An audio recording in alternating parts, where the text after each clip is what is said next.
Hello everyone, welcome back. Today I'm going to be doing a full face of makeup that I bought because of the original beauty gurus on YouTube. And when I say originals, I know that there were some that were literally at the very beginning, first days ever of YouTube. These are just the people that I used to watch, and I did used to watch a lot of US creators. However, a lot of the time they would talk about products that I couldn't get hold of. So for me, my OGs were Zoella, Tanya Burr, PixiWoo, Sammi Maria. There were so many more. I used to spend my whole time watching beauty YouTube videos. From the US, it was Elle and Blair Fowler, J Loves Mac 1, anyone else? Phan. Oh my god, I forgot BubzBeauty. Later on, it was like Kathleen Lights, Nikkitutorials, Manny MUA. But all of those people are still going. You guys are all to blame for this and for my entire career. I wouldn't be here today if it wasn't for them inspiring me to sit down and make videos or be interested in makeup. So thanks guys, I guess I owe you one. While we're reminiscing, let me know down below who was your favorite beauty creator from back in the day, because I'm sure that there's plenty that I've forgotten about. I've got to say, if we're starting with primer, I never used to be a primer believer. I didn't spend my money on primers as a teenager because one, I didn't have very much money at all, and two, I just didn't really think the primers would do anything. I thought it was just basically like a fancy moisturizer. I never even bought that Nivea men's skincare thing that Nikkitutorials always talked about. I did used to use a Soap and Glory moisturizer that was for my base because it did have glycerin in it, and I learned that from Nikkitutorials. However, I don't own that anymore because I decluttered a lot of my stuff. But for the purposes of this video, I'm going to use the Benefit Professional. This is the Pearl one. I don't have a copy of the,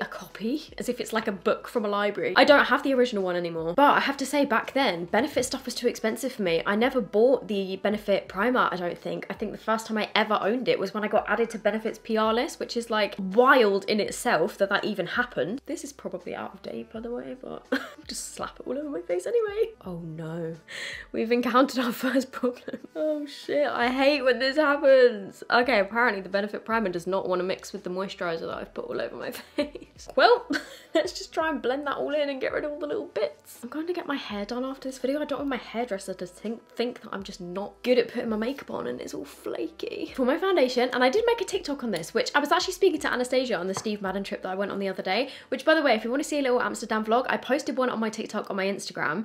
It's just like a little 5-minute voiceover of me talking about the trip. But I was talking to Anastasia and she said that I should make a full video on this. So then I was like, you know what, maybe I should. But I spoke about this on TikTok. It is the Bourjois Healthy Mix Foundation. And I have spoken about this recently on my channel, saying that this was around in the UK for ages. I definitely bought it back then. The packaging was slightly different. And I didn't really like it back in the day when it was Zoella's favorite foundation because my skin was really oily and I didn't really find that it worked that well for me. And also I was all about the full coverage. But now that Bourjois is back in the UK, because I think it got discontinued for like a good few years. Now that it's back, I went and repurchased this foundation and I have been loving it because it's lightweight, it's glowy, it still has that same smell that reminds me of apricot yogurt for some reason, and I'm not sure why because I don't even think it's supposed to smell like apricots. Is that just me? Anyone else? But yeah, I really like this foundation now. But as you can see, it's not full coverage. You can still see all of my acne scars. It's actually so frustrating with my skin because at the moment, I swear I will have 2 weeks out of the month or like a week out of the month where my skin is perfectly clear, and like my skincare routine I've got down to a T. I'm using tretinoin, which I think is really helping with like the acne scarring and stuff and like the fading of them. However, there is nothing that I found that can stop the hormonal acne, but it is always the week before my period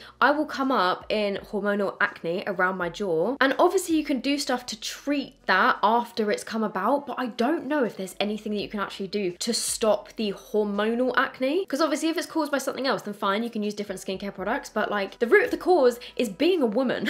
I'm so frustrated by it. I did not think at the age of 26 I would still be dealing with hormonal acne, but here we are. Anyway, that was a massive tangent. For my concealer, the Collection Lasting Perfection Concealer. This was in every single Zoella makeup video, favorites videos, autumn makeup videos, which those were my favorite, and I used this concealer for years because of Zoella, and I'm sure that Tanya Burr used to use it, I'm sure that PixiWoo used to use it, I'm sure that everyone in the world, not in the world, everyone in the UK used to use this concealer because it was so cheap. I think they've upped the price of it now, inflation and all that, but it's still really affordable. I've got the shade Cashew number 6 and I don't really use this anymore if I'm honest. Not too sure why, because it's a really good concealer. They definitely did change the formula when they changed the packaging. Oh my god, look at that coverage. Why do I not use this anymore? I think I just discovered other things and like other concealers that I slightly preferred, but it's really good still. It does dry quite quick, and I remember it used to oxidize because I used to put it on before I went to school, and I had the lightest shade. I remember when they brought out like an even lighter shade, because I used to just go to school looking orange. Back then, I don't think I bought a single cream, bronzer or blush. It just wasn't a thing, but I do know that they all spoke about this. I did not buy this until last year maybe, and I actually bought it because I found a dupe for it and I wanted to test the original. But oh my god, this Chanel thing, I'm just going to use it for the purpose of this video because people did used to talk about this all the bloody time. And yes, I know it's Chanel, it looks very nice, and don't get me wrong, it is a nice cream bronzer, but is it worth the price of like whatever it is, like £44 or something? In my opinion, no. It is nice, it blends easily, but it's very natural. I like it and I use it occasionally, but was I ever going to buy this at the age of what, like 14, 16 that I was watching YouTube? Absolutely not. Even when I had a job and I started working as a waitress for like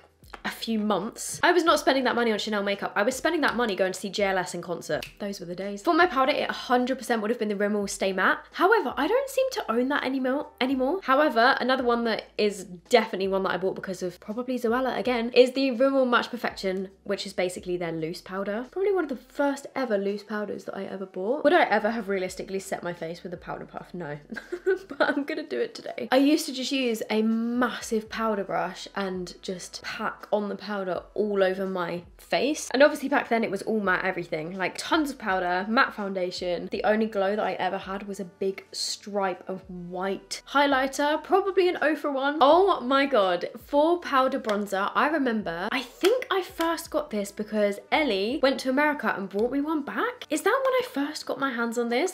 The Physicians Formula Butter Bronzer. This was definitely an influence from Kathleen Lights. And then I think all of the UK beauty gurus caught onto it as well, and they all started talking about it. It still smells nice. I've had this for years. Why does it still smell nice? You know what? Like using it now, it's nice. However, it's kind of easy to put on a little bit too much and look a little bit muddy. Do you see what I mean? Ooh. I think everybody just loved this because of the smell and also because of the packaging. I loved how it kind of looks all swirly in the pan. Oh my god, this brush is shedding all over me.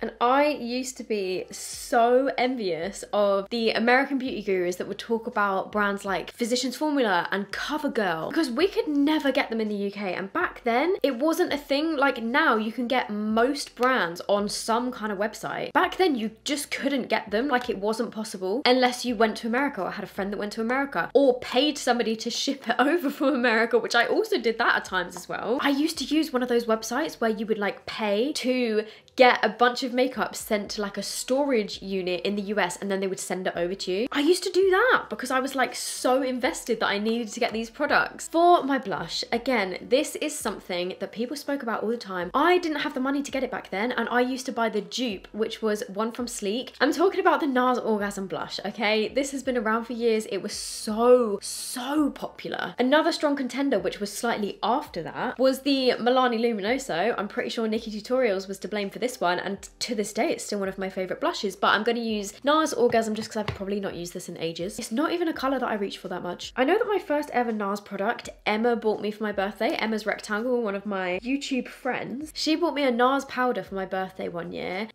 Actually very sheer. I actually way prefer the NARS Orgasm X blush, which is like the darker kind of corally colour. But yeah, I used to have the Sleek dupe, which was, I think it was just called Rose Gold. Oh my god, do you remember when everyone was obsessed with Rose Gold? I think I convinced myself back in the day that I really liked Rose Gold, but looking back now, I'm like, I was always a gold girly. It's alright. It's not my favourite. Oh boy, here we go. The Anastasia Dip Brow Pomade. I've got the shade Taupe. This looks like it would still be a really good colour for me, which is great. I'm pretty sure this was down to Nikkitutorials. But I also had the brow powder, which I really liked actually. This was the medium brown shade. How the hell am I gonna put this on my brows without turning myself into Lego Man block brows? I don't know. By the way, this is the Vive angled brush, which is really good because it's really skinny. I was gonna say, how did I used to do this without turning my eyebrows into blocks? But I'm pretty sure when you look back on some of my old videos, my brows do look like blocks. So the answer is I just didn't. And oh my gosh, have I filmed a YouTube video yet since I shaved a chunk out of my eyebrow down here? Oh my god, this is so dry. I'm gonna try and just take a little bit and like brush that all the way through, because I used to put on so much that it was like cement in my eyebrows. Comment down below, does anybody still use this? Because I'm sure there are ways to use it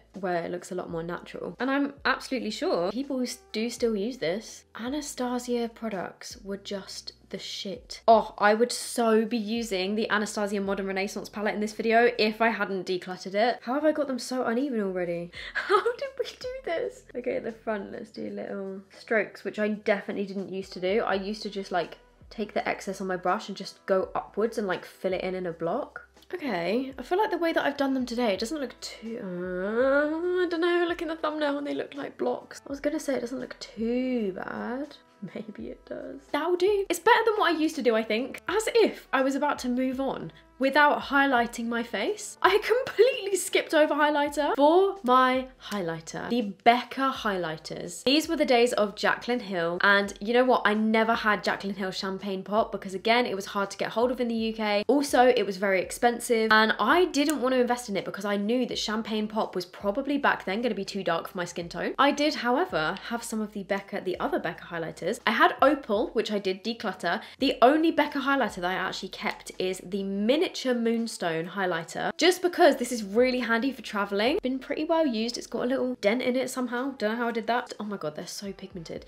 The Becca highlighters in general, everyone would lose their minds over. I do still use this when I'm on holiday because it's really handy to travel with, and it is very pretty, but oh my god, I used to just put on my highlighter with a tiny little brush and just do a stripe like that. Now when I'm putting it on, I kind of like blend it into my whole cheek just so that it doesn't look like a big stripe on my face. I reckon that 50% of the highlighters in the whole entire world were sold because of Nikkitutorials. Can you imagine, like, can you believe how many highlighters that she would have sold to people in her life? As in like encourage people to buy? Because holy shit, like we loved our highlighters back then. I still love highlighter. I just don't go for quite as an intense highlighter. I prefer it to like look more radiant and wet looking rather than like a chrome stripe on my face that you can see from space. Do you know what I mean? For eyeshadow, there were a good few palettes that I bought because of various different people. I think towards this time, Zoella definitely influenced me with a few eyeshadow palettes. However, a lot of the time she would talk about the Naked palettes and palettes that were a lot more expensive. And I was a little bit younger when I used to be like in my Zoella phase. Again, I didn't have the money to buy those palettes. And I have to say the Naked palette, I don't know when I got this, but it was later than everyone else. I then got this, and by that point, I'd moved on to eyeshadows that were a lot more warm toned. And then I was all about like the Naked Heat and stuff, which I then decluttered. I held on to this because I was like, this is a historical artifact and I'm probably gonna keep it forever just to look at it. I was about Makeup Geek and Jaclyn Hill, Manny MUA, and I have got a little story about this palette which I'm sure that I've told before. You can see where I've tried to save this. Makeup Geek released a palette with Manny MUA and they had a limited quantity of them that they sold on Beauty Bay. I wanted to buy that palette because I was so excited for it. It sold out so quickly and I wasn't able to get my hands on it, and I was devastated. I then entered a competition where you could win a signed Manny MUA Makeup Geek palette, and oh my god, all the writing has come off. And I was one of the winners of that competition. I think there was like 5 or 10 signed palettes. I won a bloody Makeup Geek Manny MUA palette, and I used to love this palette. I know that it looks like I've barely even used it, but because I think at that point I had so many eyeshadows, most of the writing had already come off, so that is me trying to preserve Manny's signature. And Manny, if you're watching this video, I was such a big fan. I still am such a big fan, but I find it crazy now that I'm at this point in my career where like I have conversed back and forth with Manny. He's always been so kind to me. He's mentioned some of my products in his videos in the past, and yeah, like we'll, you know, sometimes I'll comment on his stuff, sometimes he'll comment on my stuff, and I feel like if you told that to me back then, I would have lost my shit. Let's start with this one, which is called Sora. And as well, this whole palette that Manny did was like lunar themed. And now, obviously, He has his own brand, Lunar Beauty, which, I mean, for him, that must be such a full circle crazy moment. But oh my god, Makeup Geek eyeshadows, I used to get so excited by them. What I find so mad is that I used to love warm toned eyeshadows, but I used to have grey hair, like the coolest toned hair ever. And then I was doing like these orange eyeshadow looks. I don't even think the grey hair suited me that much, but I loved it at the time. Looking back, I feel like that was a pretty peak iconic moment in my career, even if I do look back on some of those videos and cringe. That SOPH got me to where I am today, and I feel like I am actually a completely different person to who that person is. Like, I watch back my old videos and I don't even recognize myself. I mean, obviously I grew up. That was 8 years ago, maybe 6 years ago. I was a teenager. I'm 26 now. Like, where is the time gone? Let's do some of that on my lower lash line. Even to this day, these eyeshadows are so pigmented and like on a 2023 level are still such good quality. Because I feel like makeup has developed so much, but Makeup Geek eyeshadows are still really good. I'm gonna take a bit of the shade next to it called Frappe just to add a tiny bit more depth. I'm gonna dip into a tiny bit of the red, but just a little bit to add an extra layer of warmth. Oh my god. Sometimes I would just use the red and then some of the other shades, and I would actually leave the house with like bright red eyeshadow and grey hair. I was in my little emo phase back then, I think, which never really ended. It's still there. Oh my god, I feel like my old self. Let's put a little bit of that red. Oh, the red is called Mars. Of course it is. And then on the center of my lid, I'm gonna take this one up here, which is called, oh, that one's called Luna. And then Artemis, which is the super bright white one, I'm going to put in my inner corners. So let's put this on the inner half of my eyelid. Also, looking back on my old videos, my makeup skills have improved so much. Let's do these super bright inner corner. Would you look at that? We've just gone back in time, ladies and gentlemen. Something that still to this day is one of the best eyeliners, if not the best eyeliner I've ever used. Well, it used to be Kat Von D. Now it's obviously KVD, and Kat Von D is separated from the brand. Tattoo Liner in Trooper Black. This one is the mini one. Don't know where my big one is, but I definitely do have one, because this eyeliner, again, in 2023 makeup quality, is still one of the best in my opinion. And it always would just be a sharp wing. Fun little fact about this eyeliner, one of my first ever paid shoots. It was the first ever paid job that I had outside of my home, and it was in a studio. It was a beauty subscription box. It was the Love Me Beauty box, and you got a miniature KVD tattoo liner in it, and this was used in my first ever job that I had with a brand in a studio. 2017 was 6 years ago. I would have been 20 or 19. Oh my god, we're really scraping at the barrel here. And I did a little eyeliner tutorial for Love Me Beauty's website, or their blog, I think, and I was so nervous to go to that. At that point, I was not traveling to London by myself. My mum came with me and then like waited around in London for hours until I was done, and then came and collected me afterwards. Didn't really go anywhere by myself, to be honest. And now look at me. Last week, I went to the airport and got on a flight by myself to Amsterdam to go on a brand trip. Like, don't give up on yourself, because I promise you that things can get better. And like, I know that people say that all the time, but like back then, I wasn't able to do these things, and I was thinking I'm never gonna be able to do that. Now, 8 years later, as a 26-year-old woman, I can do things that I never thought I would be able to do. And this video is getting a bit deep and emotional, but it's so true. Like, don't give up on yourself. You just have to put in the slight bit of effort at the start to want to get help. Like, that's the first step, you know? Oh, bloody hell. Okay, moving on. Moving on to mascara. I forgot about these, the Stila liquid glitters. This is the Diamond Dust one. I've been through 2 of them. This one has nearly run out, actually. I don't really want to put this on because I'm literally just going to the hairdressers. Oh, let's just do it.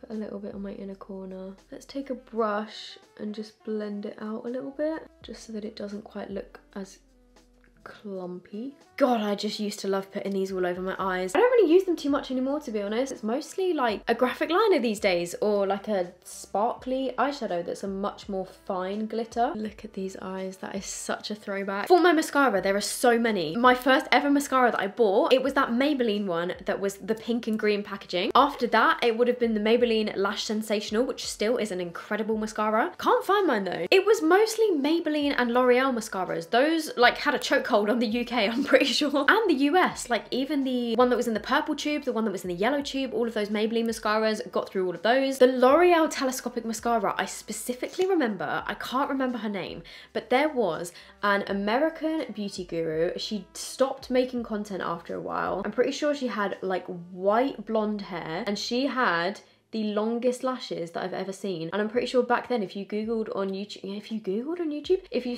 YouTube for like mascara routine or lash routine, she was using like multiple different L'Oreal mascaras. I think one was that double-ended one, but I'm sure that one of those mascaras was the L'Oreal telescopic, and I think that was the first time I'd ever heard of it. But I still use this mascara to this day. It is one of my favorite drugstore mascaras. I think it is incredible. I would pick L'Oreal Maybelline mascaras any day over my high-end ones. So there we go. There are the eyes. For my lips, oh boy. Before I even started YouTube, it was all about the MAC lipsticks and the excitement that I would have when I had enough money to buy a MAC lipstick. I remember when I did my GCSEs, after I'd done my GCSEs, I went with my mum to John Lewis, I'm pretty sure it was, and I picked out my first ever MAC lipstick. I'm pretty sure I got one when I'd done my GCSEs, and then when I got my results, I think my mum bought me two as like a congratulations thing. But I debated back and forth for ages what I should get as my first ever MAC lipstick, and for some unknown reason I decided to pick Creme de Nude, which is the lightest concealer lips shade I've ever bought. It still smells amazing. MAC lipstick collections, Sammi Maria. Kathleen Lights' MAC lipstick collection, she convinced me to buy a whole load of different MAC lipsticks, especially like Taupe and Whirl. I'm pretty sure those were all down to Kathleen Lights. That was the first video of hers that I ever watched, and when I watched that video, I genuinely thought she was like 14. And then I found out she was married and had a husband and was in her 20s, and I was like, and also, I used to watch Makeup with Emily Fox, or Beauty with Emily Fox. I think that's her name. She used to swatch everything. She was great. But notable mentions: Creme de Nude, Brave, Velvet Teddy I got a little bit later. And I also have this one called Myth, which I only got recently, but Myth was such a popular shade. They were just everywhere. You could not escape a MAC lipstick. And then, as the years went on a little bit, it was all about the Colourpop matte liquid lipsticks. And again, the people that encouraged me to buy these, Zoella and Kathleen Lights, who both went on to have collabs with Colourpop, and I have two of them here. The Kathleen Lights Ultra Glossy Lip in Moonchild, and the Zoella x Colourpop Little One liquid lipstick. And the only one that I kept that wasn't a collab, actually no, this was a collab. I think this was also a Kathleen Lights one. It's the Aquarius liquid lipstick. So I'm gonna put some of this on. Oh God. This was my favorite. And sorry, like lip liner back then. Did anyone use lip liner? Obviously people did, but I was not one of them. I was not bothered by lip liners. I just wanted my lips to be all over one shade. I'm gonna put a bit of Creme de Nude in the middle. Also, the second that I bought Creme de Nude, the concealer lips phase was then kind of over and I barely even used it. But there we are. Have you just been transported back in time? Because I certainly have. And to finish it all off, the Urban Decay All Nighter Setting Spray. This one is actually the De-Slick one, which is like the matte one. Again, I did not have this until I was much older, because at the time when I first heard about this, I was not going to be spending 20 quid on a setting spray because I didn't think that it was going to do anything. But it really does. And now I can't live without setting spray. And I still take the Urban Decay one with me every time I go on holiday in a little travel size. So still going strong to this day. Okay, everyone, that is me done. I hope you enjoyed. I don't think I would probably choose to wear this kind of makeup out. It's a little bit too dry for me. There are still definitely a few things in here that I still use to this day. There are definitely some things in here that I don't really use to this day. I'm gonna go now. I hope you guys enjoyed this. If you did, please give it a thumbs up. Again, let me know down below who was your favorite beauty guru from back in the day. And also, who's your favorite now? Don't say me. I feel like there's not that many beauty gurus left on YouTube. Well, if you know of any inspiring ones, let me know, because there are a few that I like, but I still love beauty content. So there we go. I hope you guys are doing good, and I will see you in my next video. Bye.